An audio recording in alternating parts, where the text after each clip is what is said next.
Hello friends, అందరికీ ముందుగా happy Sunday.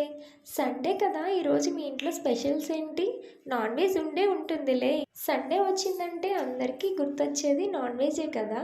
మా ఇంట్లో అయితే ఈరోజు ఈ కర్రీ చేస్తున్నాను. ఇవేంటో మీకు తెలిస్తే కామెంట్ చేయండి. అండ్ ఇందులోకి నేను కర్రీని అయితే వేసుకుంటున్నాను. ఇవి మీకు తెలుసా? ఇది చాలా పుల్లగా ఉంటుంది. తెలిస్తే కామెంట్ చేయండి. అండ్ కర్రీ ప్రాసెస్ వచ్చేసి అన్ని వెజ్ కర్రీస్ మనం ఎలా చేసుకుంటామో సేమ్ అంతే. నాన్ వెజ్ కర్రీస్లా కాకుండా కొంచెం డిఫరెంట్గా ఉంటుంది. ఇలా ఆనియన్స్ అన్నీ ఫ్రై అయిపోయిన తర్వాత టర్మరిక్ పౌడర్, కొన్నంత జీరా, 1 స్పూన్ గీ వేసుకున్నాను, 2 స్పూన్స్ కారం యాడ్ చేసుకొని మొత్తం అన్ని ఫ్రై చేసుకున్నాను.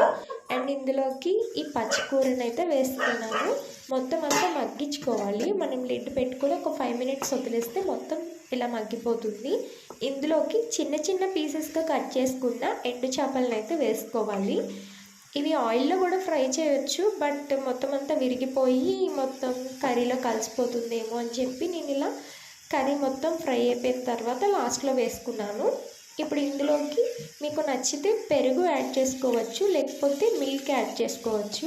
నాకు ఎందుకో కర్డ్ వేస్తే అంతగా నచ్చదు, అందుకే నేను కొన్ని మిల్క్ వేసుకున్నాను, కొన్ని వాటర్ అయితే వేసుకున్నాను. మొత్తం మిల్క్ వేసుకున్నా కూడా కర్రీ టేస్ట్ బాగోదు.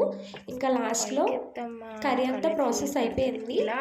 చాలా టేస్ట్గా ఉంటుంది, పుల్లగా ఉంటుంది. అందరూ ట్రై చేయండి, చాలా టేస్ట్ ఉంటుంది.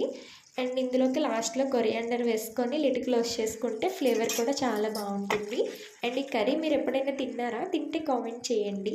Thank you for watching.